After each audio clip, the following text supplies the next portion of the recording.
পৃথিবীতে একজন মানুষই শুধু জানতেন যে তিনি পৃথিবীতে কতদিন বাঁচবেন, সেটা হচ্ছে সাইয়েদনা আদম আলাইহিস সালাম। ওনাকে বলে দেওয়া হয়েছিল উমরুকা আলফু সানা, তুমি পৃথিবীতে বাঁচবে 1000 বছর। কয় বছর? সাইয়েদনা আদমের সামনে অনেকগুলো রূহ রাখা হলো। সাইয়েদনা আদম বললেন, এরা কারা? আল্লাহ বললেন, এরা হচ্ছে নাসালুক, তোমার বংশধর, পৃথিবীতে তোমার পর এরা পৃথিবীতে আসবে। সাইয়েদনা আদম বললেন, আল্লাহ ওই যে একটা রূহ দেখা যায়, এটার নাম কি? আল্লাহ বললেন, হাদা ইবনুকা দাউদ, এটা তোমার ছেলে দাউদ, সে দুনিয়াতে নবী হয়ে আসবে, তার ছেলে সুলাইমানও নবী হয়ে আসবে। সাইয়েদনা আদম বললেন, মাবুদ, আমার ছেলে দাউদের কত বছর হায়াত আপনি দিয়েছেন? আল্লাহ বললেন, 40 সানা, মাত্র 40 বছর, 4 ইয়ার্স, 40 বছর তোমার ছেলেটা বাঁচবে। ও আল্লাহ, আমি বাঁচবো কয় বছর? তুমি বাঁচবে 1000 বছর। সুবহানাল্লাহ। সাইয়েদনা আদম বললেন, মাবুদ, এত ফুটফুটে সুন্দর আমার ছেলে দাউদ, মাত্র 40 বছর দিলেন কেন? জিদ মিন উমরিহি, বাড়ায়া দেন। সুপারিশ করতেছে পোলার লাইগা কে? বাবা। আল্লাহ আপনি বাড়ায়া দেন। আল্লাহকে বাড়ানো যাবে না, লেখা হয়ে গেছে। রুফিআতিল আকলাম ওয়া জাফফাতিস সুহুফ, কলম তুলে নেওয়া হয়েছে আর কালি শুকায় গেছে, আর কিছু করা যাবে? সাইয়েদনা আদম বললেন, মাবুদ, আমার 1000 বছর কেন দিলেন? আমার এই সুন্দর ফুটফুটে ছেলেটারে শুধুমাত্র 40 বছর কেন দিলেন? ও মাবুদ, আমার 1000 বছরের দরকার নাই, আমার 1000 বছর থেকে 60 বছর আমি আমার ছেলেরে দিয়ে দিলাম। দাউদ আলাইহিস সালাম বাঁচবে 40 বছর, তো বাপ আদম যদি আরো 60 দেয়, 40 আর 60 মিলে কত হয়? ভালো হিসাব বোঝে, হ্যাঁ, 100। আর আদম আলাইহিস সালাম পেয়েছিলেন 1000 বছর, 60 কমে গেলে রইল কত? 940 বছর পৃথিবীতে থাকার পরে মালাকুল মাউত চলে এসেছে, কারণ এটা on time. The death will come on time, it never late, কখনো দেরি হয় না। আল্লাহ বললেন, লিকুল্লি উম্মাতিন আজালুন ফাইযা জাআ আজালুহুম লা ইস্তাখিরুনা সাআতান ওয়া লা ইস্তাকদিমুন। মৃত্যুর একটা নির্ধারিত সময় আমি বেঁধে দিয়েছি, অন টাইম, অন টাইমেই চলে আসে, 1 সেকেন্ড আগেও আসবে না, 1 সেকেন্ড পরেও আসবে না। 940 বছর বয়সে মালাকুল মাউত এসে হাজির, এসে বলল, জিতু আন আকবাদা রূহাক, রূহ কবজ করতে আসছি। আদম আলাইহিস সালাম বললেন, রূহ কবজ করতে আসছো মানে? আমি বাঁচবো 1000 বছর। কয় বছর? মালাকুল মাউত বললেন, না না, ওই যে আগের কথা স্মরণ করেন, আপনি 60 বছর দিয়া দিছিলেন। কয় না, আমি দেই নাই, আমি আরো বাঁচুন, আরো 60 বছর পাওনা আছি, আমি দেই নাই। মালাকুল মাউত বললেন, আপনি দিয়েছেন? আদম বলে, দেই নাই। মালাকুল মাউত বলে, আল্লাহ ঘটনা দেখেন, দিয়া কয় দেই নাই। আল্লাহ কয়, থাক, কথা কইস না, আয়া পর। নাসিয়া আদম ফানাসিয়া বানু, ভুলে গেছেন উনি, আমরা ভুলে যাই, আমরা খেয়ে বলছি খাই নাই, নিছিলাম পকেটে, কয় নেই নাই। এরকম ডাকাইত আছে না নাই? নাসিয়া আদম ফানাসিয়া বানু, বিশ্বনবী বললেন, আদম ভুলেছে তো তার সন্তানরাও ভুলে যায়। জাহাদা আদম ফাজাহাদাত যুররিয়াতু, আদম অস্বীকার করেছে, তার সন্তানরাও অস্বীকার করে। সেদিন থেকে আল কিতাবা ওয়া শুহুদ, মানে লিখে রাখার সিস্টেম আর সাক্ষীর সিস্টেম চালু হয়েছে। সুবহানাল্লাহ পড়েন। 940 বছর বয়সে মালাকুল মাউত এসে আদম আলাইহিস সালামের রূহ নিতে পারে নাই। উনি 1000 বছর যখন হয়েছে, সাইয়েদনা আদম আলাইহিস সালামের রূহ কবজ করেছে। যেই দিন পৃথিবীর প্রথম মানব, প্রথম নবীর রূহ মালাকুল মাউত দুনিয়া এসে কবজ করেছে, ওই দিনটাও ছিল জুমাবার। আল্লাহু আকবার। আবার বিষ্ণু বললেন, লা তাকুমুস সাআ ইল্লা ফি ইয়াউমিল জুমআহ, ইযা যুলজিলাতিল আরদু জিলজালাহা ওয়া আখরাজাতিল আরদু আসকালাহা, ইযা রুজ্জাতিল আরদু রাজ্জান ওয়া বুসাতিল জিবালু বাসসা। কিয়ামতের দিন পৃথিবীটাকে একটা প্রকম্পন দিয়ে কাঁপিয়ে দিবে কে? মারাত্মক একটা ঝাঁকুনি দিবে আল্লাহ, পুরো পৃথিবীটা কেঁপে ভেঙে চুরে খান খান হয়ে যাবে। এই ঝাঁকুনি আর আর্থকোয়েক, ভূমিকম্প এর ঘটনাটা যেদিন ঘটবে, ওই দিনটাও হচ্ছে জুমার দিন।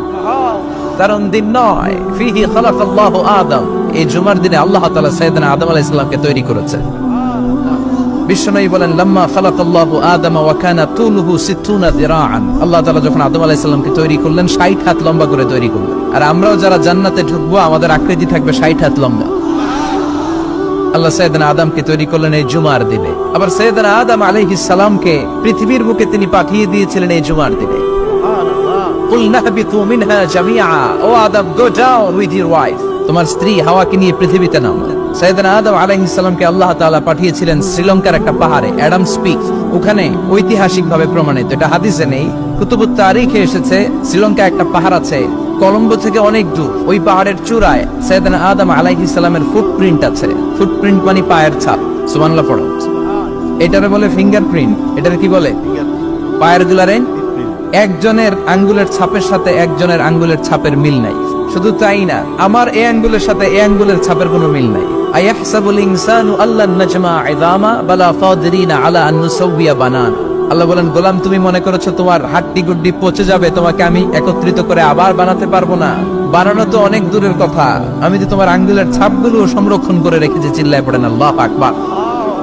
1880 সালে স্যার ফ্রান্সিস গাল্টন নামে একজন বিজ্ঞানী, তিনি আবিষ্কার করেছেন যে আমাদের আঙ্গুলের ছাপগুলো আলাদা, ফিঙ্গারপ্রিন্ট আলাদা। এই 10টা আঙ্গুলের একটার সাথে আরেকটার কোনো মিল নাই। এই পৃথিবীতে যদি 600 কোটি মানুষ হয় তাহলে 6000 কোটি আঙ্গুল, একটা আঙ্গুলের সাথে আরেকটা আঙ্গুলের ছাপের মিল আছে। যারা সিগনেচার দিতে পারে না এরা কি দেয়? টিপসই দেয়। সুবহানাল্লাহ। কি ম্যাজিক আল্লাহ আঙ্গুলে রেখে দিয়েছে, একটা আঙ্গুলের ছাপের সাথে আরেকটা আঙ্গুলের ছাপের মিল নাই। এখন এই বায়োমেট্রিক অথেন্টিকেশনের জন্য অনেক জায়গা দিতে হয়। ইমিগ্রেশন পাস করবেন, গিভ ইউর ফিঙ্গারপ্রিন্ট। ভিসা করবেন, Schengen visa, European visa, provide your fingerprint first. Canadian এম্বাসিতে গিয়েছিলাম, সব আঙ্গুলের আলাদা আলাদা ফিঙ্গারপ্রিন্ট রেখেছে। এখন এটা অথেন্টিকেশনের জন্য সিকিউরিটি পারপাস খুব গুরুত্বপূর্ণ। কিন্তু 1500 বছর আগে, 1880 মানে কি 200 বছর তো না, 200 বছর আগে বিজ্ঞানীরা আবিষ্কার করলো। 1500 বছর আগে সূরাতুল কিয়ামার ভিতরে ফিঙ্গারপ্রিন্টের কথা বলেছে কে? আর পায়েরটারে বলে ফুটপ্রিন্ট। এটা প্রাণীদের ক্ষেত্রে প্রযোজ্য, কারণ প্রাণীদের আঙ্গুল নাই, আছে ওদের আছে পা। বাঘের কয় পা? 4 পা। বাঘের হাত কয়টা? হাত নাই, ওদের পা, ফলে ওদের ফুটপ্রিন্ট লাগে। সুন্দরবনে কয়টা বাঘ আছে এটার একটা হিসাব আছে। কি করে বলে, কেমন করে হিসাব করে? বাঘের কাছে যে গুনে, চেহারা তো একরকম, একটারে 3 বার গণ, কথা গণ। কিভাবে গণে তাহলে? বাক্সমারি হয় কিভাবে? ফুটপ্রিন্ট, পায়ের ছাপ। একটা বাঘের পায়ের ছাপের সাথে আরেকটা বাঘের পায়ের ছাপের কোনো মিল নাই। আবার কাবা ঘরের পাশে একটা ছোট্ট জায়গা আছে, এই জায়গার মধ্যে রব্বুল আলামিন সব নবীদের পিতা সাইয়েদনা ইব্রাহিম আলাইহিস সালামের ফুটপ্রিন্ট রেখে দিয়েছেন। ওয়াত্তাখিযু মিন মাকামি ইব্রাহিম মুসাল্লা। সাইয়েদনা ইব্রাহিমের দাঁড়ানোর জায়গায় তোমরা নামাজের জায়গা করে নাও। আল্লাহু আকবার। সাইয়েদনা ইব্রাহিম আলাইহিস সালামের পায়ের ছাপ আছে কিন্তু মাকাম ইব্রাহিম। আর সাইয়েদনা আদম আলাইহিস সালামের পায়ের ছাপ আছে অ্যাডামস পিকে, শ্রীলঙ্কার ওই পাহাড়ে। তো যেদিন আদম আলাইহিস সালামকে আল্লাহ ওখানে পাঠিয়ে দিয়েছিলেন ওই দিনটা ছিল জুমার দিন। সুবহানাল্লাহ নাই? এরপরে সাইয়েদনা আদমকে পাঠানো হলো শ্রীলঙ্কায়, সাইয়্যিদাতুনা হাওয়া আলাইহিস সালামকে পাঠিয়ে দেয়া হলো সৌদি আরবের জেদ্দা শহরে। আরবিতে জেদ্দা বা জাদ্দা মানে দাদি, জেদ্দাতুন বা জাদ্দাতুন মানে কি? দাদি। হাওয়া আলাইহিস সালাম আমাদের সবার দাদি, ঠিক কিনা? ওনার নামে এই শহরের নাম। বছরের পর বছর সাইয়েদনা আদম আলাইহিস সালাম এবং হাওয়া আলাইহিস সালাম আল্লাহর কাছে ক্ষমা চাইলেন। আল্লাহ, ভুল করে নিষিদ্ধ গাছের ফল খেয়েছি, তুমি মাফ করে দাও। আল্লাহ বললেন, আদম কয়েকটা কালিমা শিখিয়ে দেবো, এই কালিমাগুলোর পরে আমার কাছে দোয়া করো, আমি কবুল করে নিব। আল্লাহু আকবার। আল্লাহ শিখিয়ে দিলেন আর বললেন, আদম পড়ো, রাব্বানা যালামনা আনফুসানা ওয়া ইন লাম তাগফির লানা ওয়া তারহামনা লানাকুনান্না মিনাল খাসিরিন। ও আল্লাহ, জুলুম করেছি নফসের উপর, ভুল করেছি, অন্যায় করেছি, আপনি যদি ক্ষমা না করে দেন আমরা শেষ হয়ে যাব, আমরা হালাক হয়ে যাব, ক্ষতিগ্রস্তদের মধ্যে শামিল হয়ে যাব, ঠিক কিনা? আল্লাহ সাইয়েদনা আদম আলাইহিস সালামের তওবা কবুল করলেন। ওনার কাজ হচ্ছে তওবা কবুল করা। আমাদের কাজ গুনাহ করা, শয়তানের কাজ ওয়াসওয়াসা দেওয়া, আল্লাহর কাজ খালি মাফ করা। তার মানে আদম সৃষ্টি হলো জুমার দিনে, দুনিয়ায় নামিয়ে দেওয়া হলো জুমার দিনে, তওবা কবুল করে নেওয়া হলো জুমার দিনে, রূহ কবজ করা হলো জুমার দিনে, আবার কিয়ামত সংগঠিত হবে জুমার দিনে। পড়েন সুবহানাল্লাহ। আবার বিশ্বনবী বললেন, আর রমাদান ইলা রমাদান, এক রমজান থেকে আরেক রমজানের মাঝখানে যত গুনাহ হয় মাফ করে কে? তারপরে বিশ্বনবী বললেন, আল উমরাতু ইলা আল উমরা, কেউ যদি একবার উমরা করে পরে আবার করলে 2 উমরার মাঝখানে গুনাহগুলো মাফ করে দেয় কে?